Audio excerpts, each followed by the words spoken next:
Rosas de Cristal, Necrópolis de Colón, La Habana, Cuba, 2001. No quise ir a Cuba por sus playas, ni para visitar la Revolución o ver Playa Girón. No fui a buscar el Caribe turquesa ni el paraíso de mis padres, ni a confirmar el malo o bueno, óptimo o pésimo funcionamiento de la utopía socialista. Fui a ver a mi banda favorita, Manic Street Preachers. Gasté todos mis ahorros, que eran pocos. La crisis económica argentina apestaba en el aire. Viajé en febrero de 2001 y el estallido social fue en ese mismo año. Y por eso mismo me decidí, ahora o nunca. Me acredité con los managers de la banda, arreglé entrevista con el cantante, compré pasaje y visa y me fui, para desconcierto de todos, en especial de quienes no tenían idea de qué era Manic Street Preachers, es decir, la mayoría de la gente que me conocía. La banda no es ningún secreto ni un fenómeno de culto, solamente no eran ni son famosos en América Latina. A mí me gustaron antes de escucharlos. 4 chicos galeses de familias obreras o mineras, con sacos de leopardo y ojos delineados. Glamour barato armado con look travesti, ferias americanas, antes de que todo eso se llamara vintage. Domingos a la tarde escuchando a The Faces, maquillaje con olor a nafta y camisas pintadas con aerosol. Moría por ellos. Viajaba desde La Plata hasta Capital para comprar las revistas inglesas con sus fotos. Estaba al día. Cantaban sobre la voracidad de los bancos, en 1992, sobre Patrick Bateman, sobre la pornografía, la anorexia, Silvia Plath, hospitales, Van Gogh, J. G. Ballard, Hubert Selby Jr. Me educaron más que el colegio. Y además, Richie. El guitarrista de Manic Street Preachers, una de esas bellezas delicadas, suicidas, desapareció en 1995. Richie Edwards, mal músico, letrista febril y a veces genial, una estrella sin una foto fea. Es sobrenatural, ni una, no podía salir mal. Desapareció el 1 de febrero de 1995, un día antes de que la banda saliera por primera vez de gira a Estados Unidos. Sencillamente se fue del hotel, en Londres, la mañana del vuelo. 2 semanas después, su auto apareció en una estación de servicio cerca del río Severn, un lugar acreditado como punto para suicidarse. Algunos creen que se arrojó desde ahí, otros que siguió viaje hasta alguna parte. Se sabe que había sacado todos sus ahorros del banco durante las semanas previas. Lo dieron por muerto en 2008. Cuando viajé a Cuba en 2001, tenía la vaga esperanza de encontrarlo. Si vuelve, si está vivo, si tiene que aparecer, va a hacerlo en Cuba, pensaba. A Richie le gustaban los gestos teatrales. Durante años tuve al costado de mi cama su foto más famosa. La tomó un fotógrafo de New Musical Express. Richie mira a cámara con ojos redondos, como de anime japonés, y una camisa blanca rociada con aerosol violeta. Sobre el pecho, en stencil, la camisa dice Spectators of Suicide. Durante esa entrevista, como el periodista le cuestionaba sus letras políticas, lo acusaba de frívolo, de impostar compromiso, y le decía que era una pose paternalista ese seguir el ejemplo de The Clash, Richie se cortó, se laceró, se destrozó el brazo con una trincheta, de modo que las heridas formaban la frase for real. De verdad, en serio. Está muy tranquilo en la foto, pálido, pero no hay nada de dolor en su expresión, y el brazo es una carnicería. La sangre chorrea desde un corte particularmente profundo cerca del codo. Yo le creía, le creí todo. Manic Street Preachers llegó con un sacrificio de sangre a la popularidad.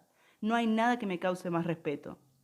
Por eso, muchos fans pensaron que la desaparición era otro for real, otro golpe maestro que podía darle el empujón definitivo a la banda. Y así fue. Un año después de esa desaparición de Richie, cuando se editó Everything Must Go, por primera vez llenaron los estadios y vendieron la cantidad de discos que sus canciones merecían. Pero Richie no volvió. Fui a Cuba entonces a ver a Manic Street Preachers, la primera banda de rock autorizada por Fidel Castro, para tocar en la isla, pero sobre todo fui a esperar a Richie, fui a presenciar el retorno del joven dios. Llegué de noche, me habían dicho que los de migraciones eran malísimos, que tenía que decirles mi lugar de alojamiento exacto, sin dudar, y que revisaban todo. En cambio fue bastante fácil, apenas los habituales ceños fruncidos de los oficiales de fronteras. Lo más sorprendente fue la oscuridad. No sé por qué me impactó tanto. En mi imaginación en Cuba siempre era de día, supongo. El taxista era huraño, otra sorpresa. Yo esperaba al chofer colorido, charlatán. Me llevó sin chistar hasta la casa donde iba a alojarme, entre las calles 19 y 12 del Vedado. La casa de Albertico, escritor, amigo de mi amigo Lucas. No podía ni quería pagar un hotel. Si voy a ir a La Habana, pensaba, mejor ver cómo vive la gente normalmente. Además, mi amigo Lucas decía que Albertico y yo íbamos a amarnos. Me costó encontrar la casa. La descripción de Lucas había sido exacta, sí, pero no concordaba con lo que yo había imaginado. que no era esa casa de 2 pisos de estilo renacentista, con 2 balcones, jardín, ventanas, vitró. Albertico salió al rato y me hizo subir. Su departamento quedaba en el primer piso por escalera. No pude quedarme, sus huéspedes no se habían ido o algo así, y no recuerdo bien. Esa noche Albertico me mandó a dormir a otro lado, a una casa con dormitorio habilitado para recibir turistas, el típico hospedaje en residencias particulares de La Habana. Una muy buena habitación, por muy pocos dólares, admitida por el Estado. No recuerdo cómo se llamaba el hospedaje ni los dueños, y sí que fueron extremadamente amables. Estaba cansada y nerviosa. Me tomé una pastilla y cuando desperté, Albertico me esperaba para darme la bienvenida formal en su casa. No pudo describir del todo a Albertico. Tenía algo anticuado, era extremadamente gracioso, voluntaria e involuntariamente, ansioso y demandante, cariñoso e inteligente. También se hacía mucha mala sangre y prefería olvidar, aunque tenía espantosos arranques de melancolía. Salía a caminar como loco hasta que se destrozaba los zapatos. Solía contar la historia de unos zapatitos blancos que le había regalado su madre y que casi le habían matado los pies cuando los estrenó. Se tomó la responsabilidad de cuidarme con seriedad de padre. Había otra pareja en su casa, de la que me hice amiga, aunque no pasaba mucho tiempo ahí. Yo iba al Centro Internacional de Prensa o al Hotel Nacional, el extraordinario y lujoso edificio estilo español de 1930, en el Malecón, donde la banda iba a hospedarse. Llegué a Cuba antes que Manic Street Preachers porque sabía que los trámites podían ser complicados, pero en el centro de prensa para obtener la credencial solo fue entrar y salir de oficinas y pagar por las fotos. Yo no lo sabía, pero la casa de Albertico, en el Vedado, quedaba a pocas cuadras del Nacional, así que las idas y vueltas resultaban sencillas. Y la casa de Albertico era hermosa, sus lámparas Tiffany, sus espejos con marcos Art Nouveau, sus cerámicas y mesitas de mármol, las decenas de fotos de Marilyn Monroe. No tiene una foto mala, me dijo un día mientras desayunábamos café. Es como el Che. Jarrones y vitró. Mi cama tenía una colcha símil piel de cebra. Enseguida entendió el animal print y el rock and roll, aunque no podía importarle menos Manic Street Preachers. ¿Para qué quería Fidel invitar a esta banda o a cualquier otra? En la casa estaba encendida todo el tiempo Radio Reloj, que él elegía canciones extrañas de los Manics para seducir a los cubanos. My Little Empire, por ejemplo, que jamás fue hit y es bastante floja. Y los conductores decían cosas como, es una banda con tendencia de izquierda y proyección internacional, que se haga el estreno mundial de su disco aquí es una declaración de principios. En el hotel, el equipo de prensa de los Manic dijo que no sabía si al concierto en el Teatro Karl Marx irían 3 personas o si iba a estar lleno. En el teatro hay apenas pegada sobre la puerta una impresión en papel oficio con una foto de la banda y la leyenda Grupo Británico de Rock, concierto por invitación.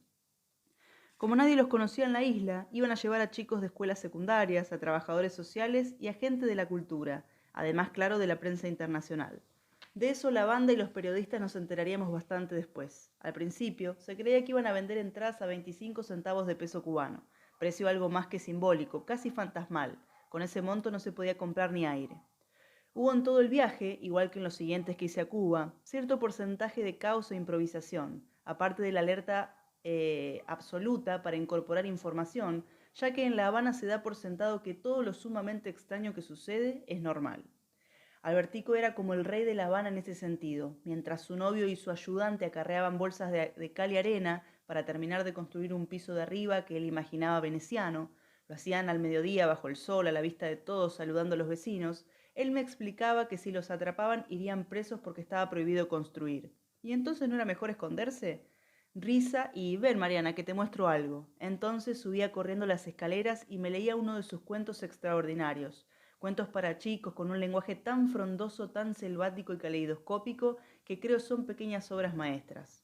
Uno de sus libros está dedicado a Brigitte Bardot y agrega no la de antes, la de ahora, y nunca para Hemingway. Le pregunté si había sido difícil ser gay en Cuba y su respuesta fue un no raro. Admitió que tuvo algún problema durante la juventud, en el campo, cuando daba clases de arte, y después nunca más. Yo ando por la calle con mis aretes cuando quiero, dijo, y así era. Sin embargo, cuando yo le contaba que el bajista de Manic Street Preachers solía usar sobre el escenario una boa de plumas y un vestido, me decía, qué loco, está loco. Y su tía, no era su tía en verdad, pero creo que así le llamaba, me aseguró, aquí no va a usar eso, por respeto a Fidel. Y tuvo razón la tía. Sí, en el concierto Nicky Wire, el bajista, salió vestido de lo más decente. En una de las caminatas desde el hotel hasta la casa, creo que después de la conferencia de prensa en la que los miembros de la banda dijeron que hacían este concierto como un gesto de solidaridad, y escucharon algunas preguntas incómodas sobre los medios de comunicación en Cuba, me detuve ante el pórtico de la necrópolis de Colón. Todo el Vedado es un barrio de elegante decadencia. Los ricos construyeron sus palacetes en este sitio a principios del siglo XX. En los años 40 empezaron a mudarse a Miramar y después de la Revolución las grandes casas señoriales del Vedado quedaron para la clase media o como edificios públicos, bibliotecas, colegios, oficinas y cerca del mar, hoteles. En mi frenesí fanático y vagamente periodístico, recuerdo que una mañana de sol impiadoso le rogué a Nicky Wire una foto que ahí está. Él muy sonriente, con palmeras de fondo, con la palidez y la incomodidad física que solo un europeo en el Caribe puede tener.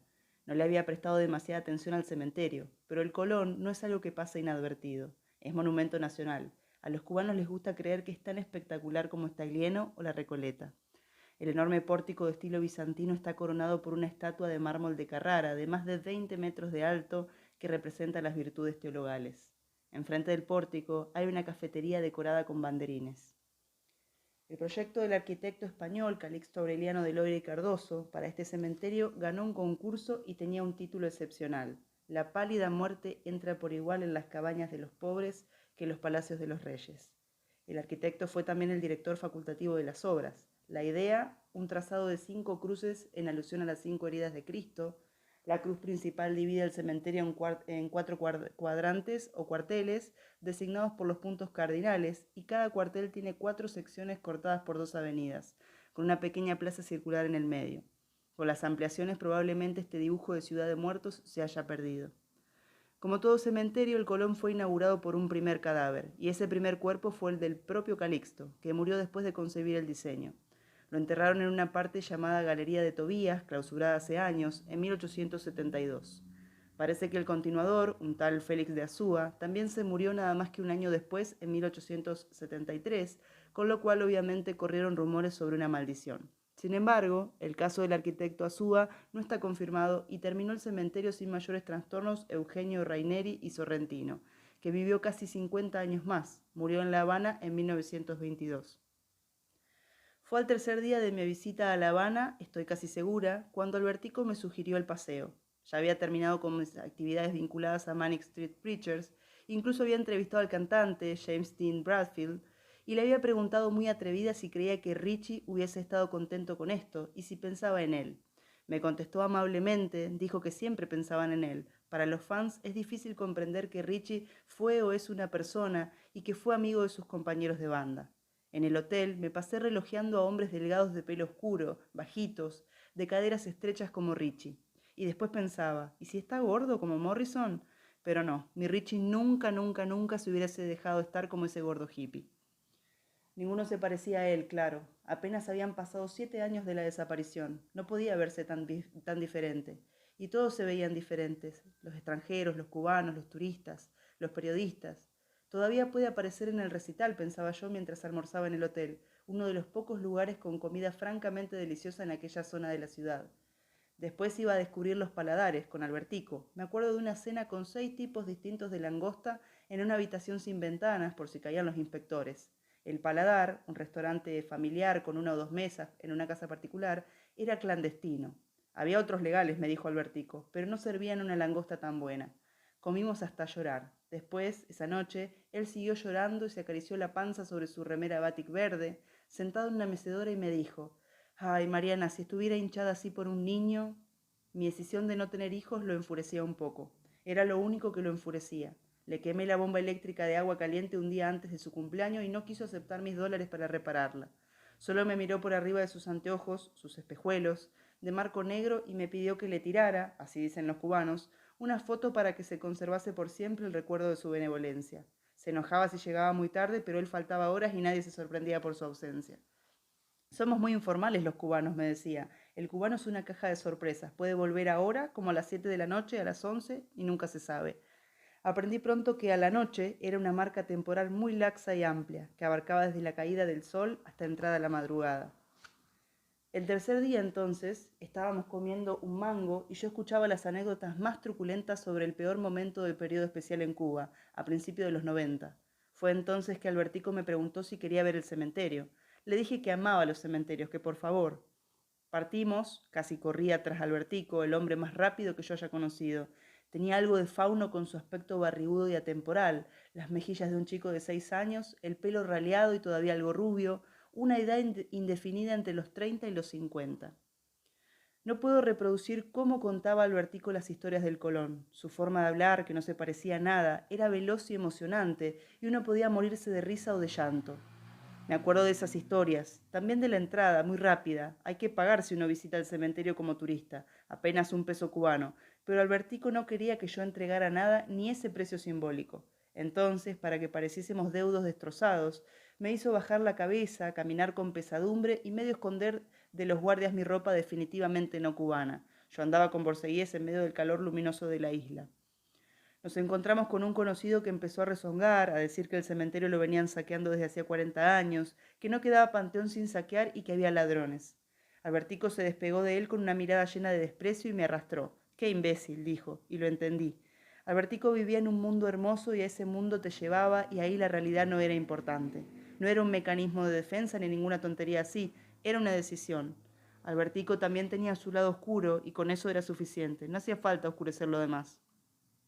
Cuando esquivamos al mala onda y pude levantar la cabeza, ahí estaba el Colón. Los mausoleos de las familias ricas, la mayoría lejos de Cuba desde los años 60, mausoleos abandonados, pero no mucho más que los de cualquier otro cementerio monumental. Son una especie en extinción. Las tumbas blancas, las cúpulas, algunas góticas, otras clásicas, bajo un cielo de celeste luminoso, sin una sola nube a esa hora. Qué diferente sería el Colón en Europa, bajo el cielo gris. Acá todas las tumbas son muy blancas, como quemadas por la luz, por la sal, por la lluvia del trópico. Rápido, correteando tras Albertico, llegué a la primera tumba que quiso mostrarme, la de Alejo Carpentier. Un libro abierto de mármol, un monolito con una cruz encima y la leyenda, a nuestros padres. No pudimos encontrar la de Dulce María Loinás, después Albertico me llevaría a la que fue su casa. Casi por casualidad pasamos frente a la de José Raúl Capablanca, campeón mundial de ajedrez, muerto en 1942. Sobre su sencilla tumba tiene una muy vieja pieza de ajedrez, una reina. La de José Lezama Lima también es sencilla y aquella tarde no tenía flores. Una tumba de mármol a ras de la tierra, con las típicas manijas que dan la ilusión de una apertura posible de la tapa y un sencillo recordatorio de sus compañeros de promoción. Ese fue el breve paseo literario. Después, Albertico me contó sus historias como un guía experimentado, correteando bajo el sol las 56 hectáreas del Colón. Él, con gorra, prevenido. Yo, lista para insolarme. Le gustaban las historias de amor y el Colón está lleno de romance. El de Modesto y Margarita, por ejemplo. Margarita murió a los 39 y su marido, 20 años mayor, profesor, músico, esculpió el busto de su mujer en 1964 y en 1965 el propio. Ahí están los dos bajo el sol, miran extrañamente hacia distintos lados, hacia distintos horizontes. ¿Acaso no deberían mirarse a los ojos? Modesto era un autodidacta, no un escultor profesional. Ella, en la escultura, es muy matrona, de pelo largo, y él lleva anteojos. El epitafio, bien clásico, dice: bondadoso caminante, abstrae tu mente del ingrato mundo unos momentos y dedica un pensamiento de amor y paz a estos dos seres, a quienes el destino tronchó su felicidad terrenal y cuyos restos mortales reposan para siempre en esta sepultura, cumpliendo un sagrado juramento. Te damos las gracias desde lo eterno, Modesto y Margarita. La llaman justamente la tumba del amor. Cerca de Modesto y Margarita algunas mujeres, vivas, caminan hacia la salida, pero para atrás, de espaldas hacia la puerta, con paraguas, en este contexto parasoles, aunque más tarde caerá una brevísima tormenta tropical sobre el cementerio. Se están yendo, me explica Albertico, de la tumba de la Milagrosa. El Colón tiene su tumba santa que concede favores y milagros, claro. En este caso, en correspondencia con el tono arrebatado, es una muerta enamorada. Amelia Goyri de Adot, hija de marqueses, muerta a los 22 años en 1901, de parto. Su marido, Vicente, un capitán, guardó luto hasta su propia muerte y visitaba la tumba a diario. Usaba las argollas de hierro típicas de algunas tapas de mármol para golpear y tratar de despertar a su mujer. Le hablaba durante horas, cubría todo de flores y se iba caminando para atrás, sin darle la espalda, lo que inició este ritual. Después, Amelia se transformó en una diosa de la fertilidad. Fue enterrada con el hijo muerto al nacer y se dice, como se dice siempre en estas leyendas, que cuando exhumaron el cuerpo, ¿para qué lo exhumaron si hasta donde se sabe Amelia sigue donde está? ¿Por qué iban a sacar y poner ese cuerpo? La criatura, que originalmente había sido ubicada a los pies de la madre, apareció momificada en sus brazos.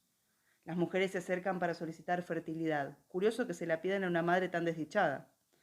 La tumba tiene además una escultura de Amelia, de las más hermosas del cementerio. Una mujer joven, aferrada con una mano a una sencilla cruz blanca, con el otro brazo sostiene a un bebé desnudo. Está llena de flores y escarpines y algún muñequito. El escultor fue José Villalta Saavedra, que tiene varias obras desperdigadas por La Habana, como la estatua de José Martí en el Parque Central. Albertico me hizo detener y sentar. Espérate, mi Marian, frente a un mausoleo fastuoso, en semicírculo, con dos ángeles estilo Art Deco grabados en la gigantesca puerta dorada. Luego te llevaré a la mansión, ¿me oyes? La mansión y esta tumba son de Catalina Laza, dama de la alta sociedad cubana que, muy joven, en 1898 se casó con el hijo del primer vicepresidente de la República de Cuba. El matrimonio no duró mucho. Después de ganar 2 concursos nacionales de belleza, en 1902 y 1904, Catalina conoció en una fiesta a Juan Pedro Baró, hacendado, dueño de hectáreas y hectáreas de caña de azúcar. Se enamoraron, vivieron juntos en La Habana a pesar del escándalo. Escaparon a París cuando la sociedad habanera resultó demasiado agresiva con la pareja. Albertico me contaba sobre pedrerías y vestidos, salones, sillones otomanos, la hermosa mujer lánguida de ojos azules, un poco frívola y muy valiente, el viaje en barco a París, la ciudad y el jazz de los años 20, las líneas elegantes del Art Deco y el hombre apasionado que consiguió una entrevista con el Papa en el Vaticano.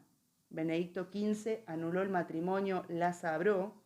Parece que Baró era un gran contribuyente de la Iglesia Católica. Entonces, Baró y ella volvieron, felices. Se había legalizado el divorcio en Cuba y pudieron casarse.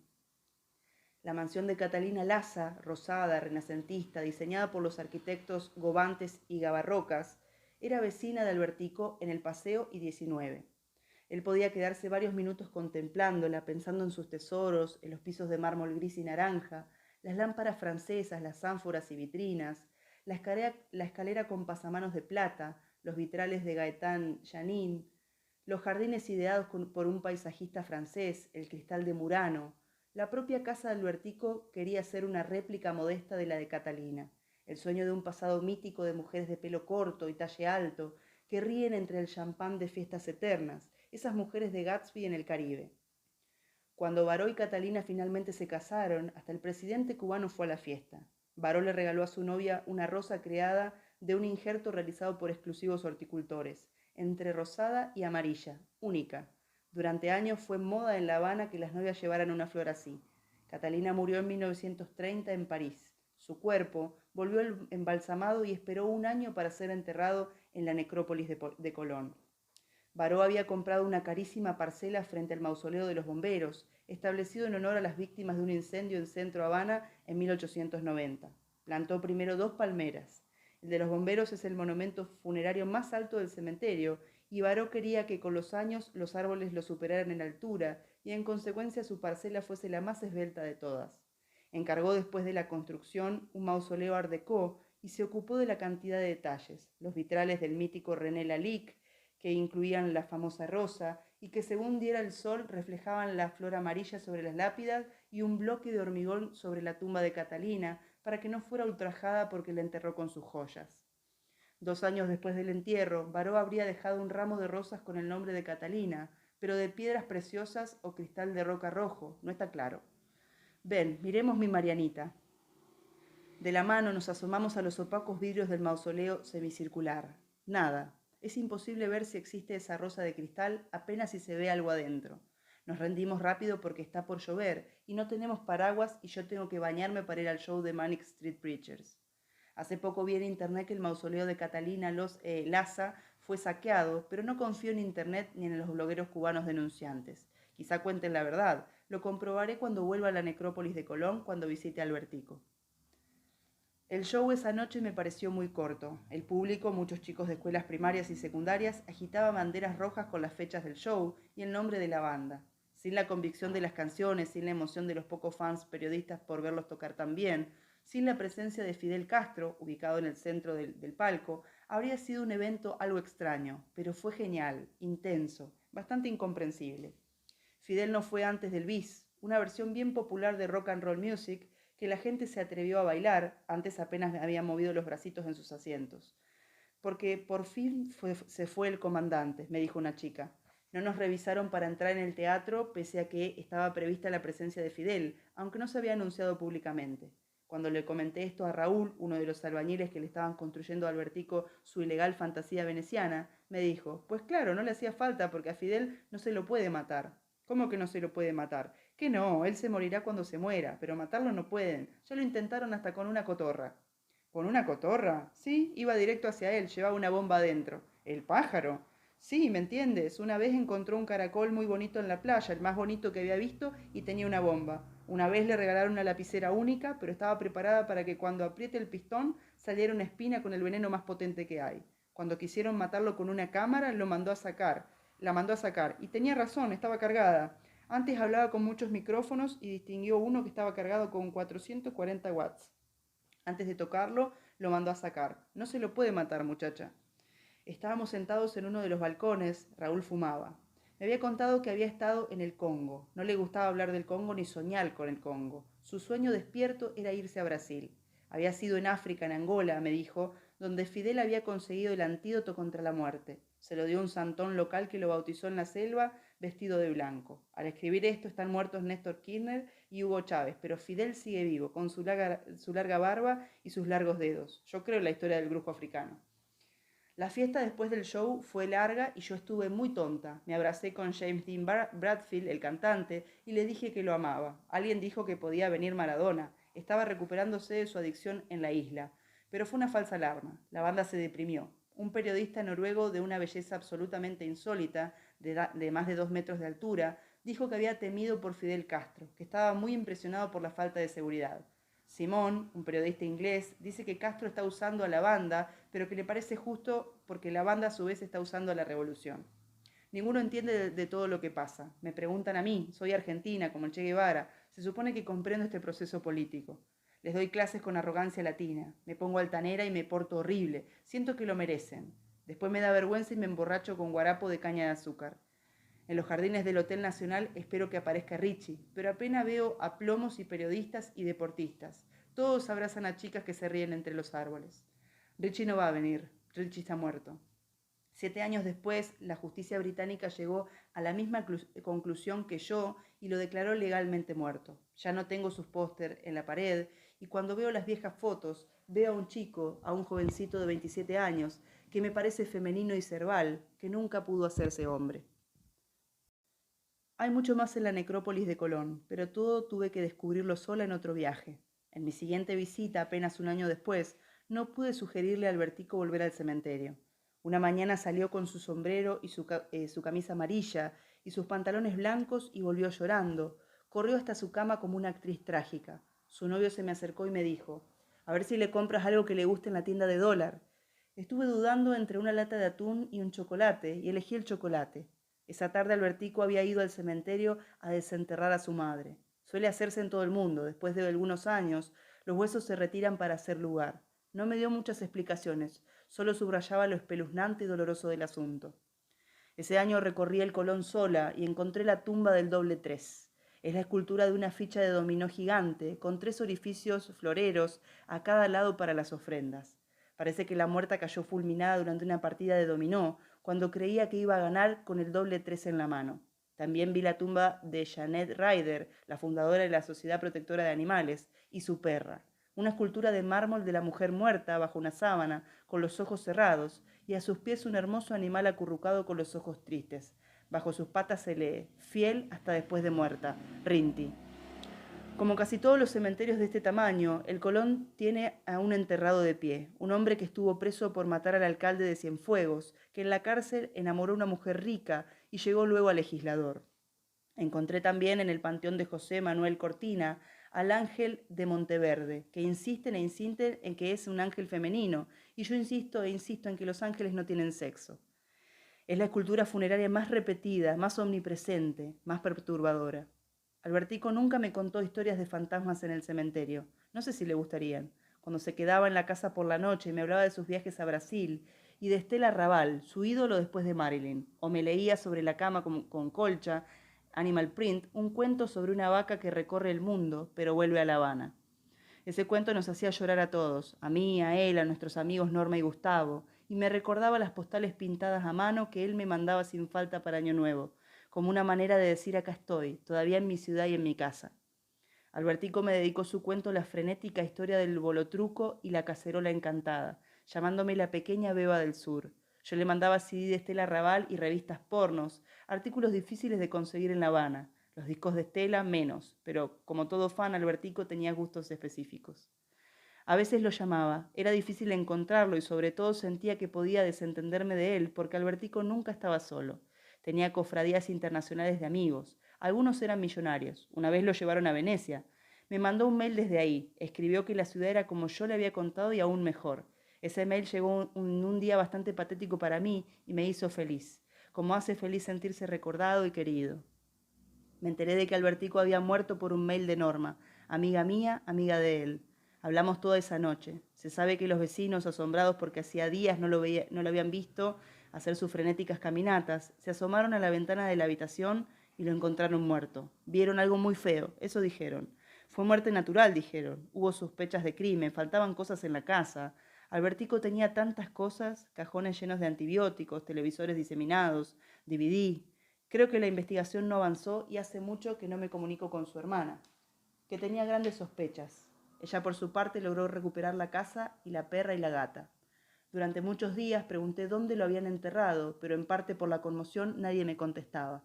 Después llegaron las fotos. Cuando reconocí el pórtico de la necrópolis de Colón, me tranquilicé. Él habría querido estar ahí, cerca de la rosa fantasma de Catalina Laza.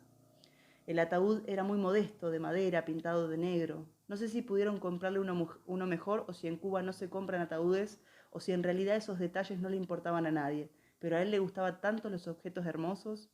Durante días llegaron más detalles espeluznantes y de pronto su muerte se convirtió en un misterio, como la de Marilyn. Albertico es mi primer amigo muerto. Lo extraño y envidio a otros amigos suyos que pasaron más tiempo con él, que recibían con mayor frecuencia sus llamadas, que le fueron más fieles. Albertico murió el 23 de septiembre de 2008. 2 meses después, en Gales, los padres de Richie Edward consiguieron que los tribunales dieran por muerto a su hijo, aunque nunca encontraron el cuerpo.